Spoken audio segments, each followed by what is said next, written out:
Вітаю, друзі! Ну що, всі обговорюють головне питання. Хто буде в новому уряду? Хто буде новим прем'єр-міністром? Хто буде новим головою СБУ? Хто буде на нових посадах? Ну, я вам зараз про це розповім.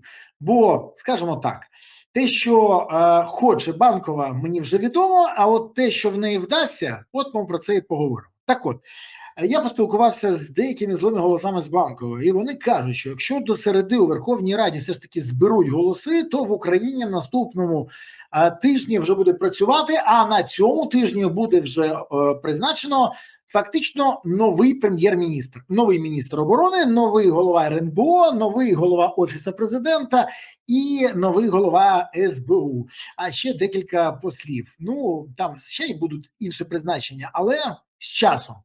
І поки що на прем'єр-міністра вже обрали головного кандидата. Це голова правління НАК «Нафтогаз України» Корецький, до якого є багато запитань і, скажімо так, не тільки у суспільства, а й в експертної спільноти, а ще і у деяких антикорупційних органів, але про це згодом. Найскладніше, кажуть, будуть збирати голоси за СБУ. Туди хочуть призначити, але почекайте, дайте крок назад. Ще коли збивали Василя Малюка, тоді було відомо, що Єрмак хотів поставити на цю посаду Поклада. Поклад – людина відома в службі, людина, яка фактично є еталонним жандармом.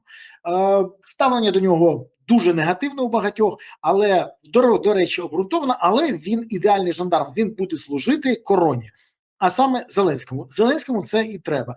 Тому після останніх всіх новин, після історії з Єрмолаєвим, ще після деяких кейсів, він погодився, що треба призначати Поклада як людину, який відповідає потребам Зеленського. Але тут є проблема. Я говорив з депутатами, багато хто з них просто боїться його призначати по багатьох причинах. І тут зібрати голоси буде вкрай важко. І більше того, ви навіть не уявляєте, який рівень сьогодні торгів іде за кожен голос. Не тільки в грошах, не тільки в посадах, в призначеннях, в якихось рішеннях проблем, а навіть в допомозі зняття питань в суді або судового переслідування тих чи інших депутатів. Обіцяють вирішити проблеми навіть з НАБУ і САП. І це не жарт. Обіцяють. Чи будуть виконувати, має величезний сумнів. Але обіцяти сьогодні будуть все, бо голоси Верховної Ради на вагу золота. І вони дуже потрібні Зеленському. Попкорн раджу не брати, в горлі стане і доброго нічого не бачу. Про те, що Терехова хочуть призначити прем'єр-міністром, це лажа і це відверто вкид. Його розглядали на позицію замість Кулеби через те, що Кулеба вже дуже зашкварився, це віце-прем'єр, який сьогодні є, відповідає за відновлення, за будівництво, за багато чого. Але тут історія окрема.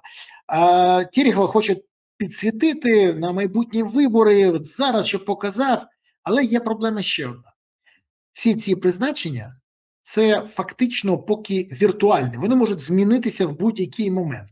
І головне, що це, що ви бачите, це намагання фактично зняти відповідальність цього уряду за підготовку до зими, вірніше, за провал підготовки до зими.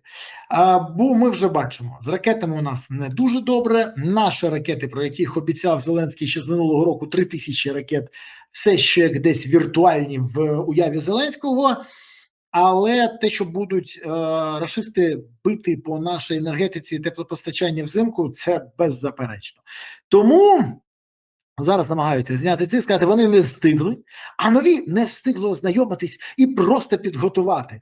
Тож відповідальність буде якби не на кому, і будуть казати, що попередники якби, не все зробили, не все, а ті не встигли. Але ми всі розуміємо, це всі просто посіпаки, яких ставить Зеленський, і вони повинні виконувати його волю. І вони погоджуються це робити. Тож, хто буде відповідати, і так зрозуміло. Так само будуть намагатися розповідати, що, бачите, от зараз Калмикову хочуть зняти з Мінвету. Вона просто не встигла розібратися з кладовищем, меморіальним військовим кладовищем, а так ось все вирішила. А тут а новий ще не встиг. Тож ми бачимо намагання уникнути відповідальності, а головне зняти негатив, який посипеться з цього уряду на Зеленського. Це ж він їх призначив. І тут найцікавіше. Хто постраждає найбільше?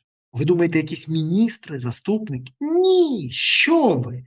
А страждати будуть люди, у яких будуть проблеми. Це не жарт. Більше того, давайте відверто казати, а люди будуть без світла, тепла, і їм будуть казати, але влада намагалася. І це буде брехнею, відвертою. Бо реально жодних реальних кардинальних змін або проривних рішень в енерго- і електропостачанні і теплопостачанні немає. Більше того, децентралізація не відбулася, окремі котли всюди не розбудували. Ну і є ще багато інших питань, але ви ж розумієте, тут історія тільки одна, що хочуть скинути відповідальність на інших.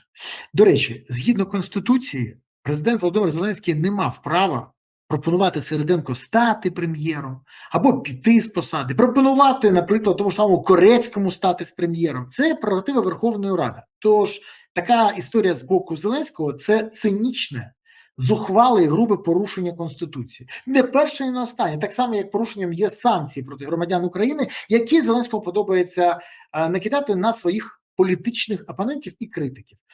І от відверто, після всього того, що Зеленський зробив з Конституцією, він, як порядна людина, має одружитися на ній. Але він таким не є, непорядний. Тому буде гвалтувати її і далі. При всьому цьому, давайте дивитися, а що відбувається в країні. Ну, може, порядок якийсь? Ні, хаос стає тільки більшим. Після просто катастрофічної ситуації в Вишневому, де вибухнули склади, по яких прилетіла російська ракета, Укрборонпром, ви думаєте, покарав? Вирішив там віддати під суд тих, хто несе цю відповідальність? Ні, що ви. Ані міністра оборони не чіпають, ані Зеленського. Просто Укрборонпром звільнив керівників 2 державних підприємств після детонації у Вишневому. Більш того, у компанії навіть заявили, що перевірка виявила порушення правил зберігання боєприпасів. Також звільнили низку посадовців, чиї дії або бездіяльність могли привести до тяжких наслідків. Ви ж розумієте, що їх призначили ЦАПами від Бувайла? Це всі розуміють. Не зрозуміло, чому тільки звільненням намагаються підмінити покарання за те, що відбулося у Вишневому. Давайте відверто казати. А зараз ще й будуть казати, так то ж попередники були, ой, стільки всього сталося, вони не винні. До речі, Федоров теж на вихід, міністр оборони, це вже відомо. А хто йому на заміну? Кажуть, що хоче Зеленський призначити міністра внутрішніх справ Клименка. Чи станеться так, чи ні, подивимось, дуже цікаво. Але коли не карають, не судять і карають, а просто звільняють, то це говорить тільки про одне, що своїх намагаються якби захистити від відповідальності. І от на цьому фоні абсолютного трешу з боку української влади Reuters пише, що Німеччина профінансує закупівлю 50 тисяч ударних дронів. Не витратить на кешбеки, єпачки і канцлерову 1000. Не пропонує на єдиний телемарафон або 1000 вест, а фінансує закупівлю 50 тисяч дронів для України. І от на фоні дебілізму, який ми спостерігаємо в керуванні країною з боку Зеленського і його команди, на фоні дебілізму з кадровими пересуваннями, ця заява виглядає як ознака розумного дорослого ставлення до пріоритетів, але у наших партнерів. Німцям важливо нам дати зброю. Зеленському важливо провести чергове ліжкопересувництво та накласти чергові санкції.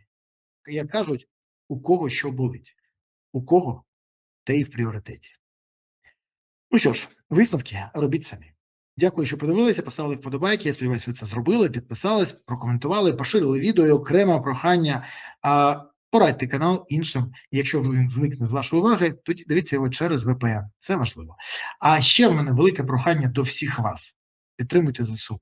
Бо ЗСУ – єдина сила, яка є запорукою того, що Україна є майбутнє. Не Зеленський і його посіпаки, не ті, хто мовчать, коли він порушує закони Конституцію, а саме Збройні Сили України, бо вони захищають країну, дають відсіч ворогу.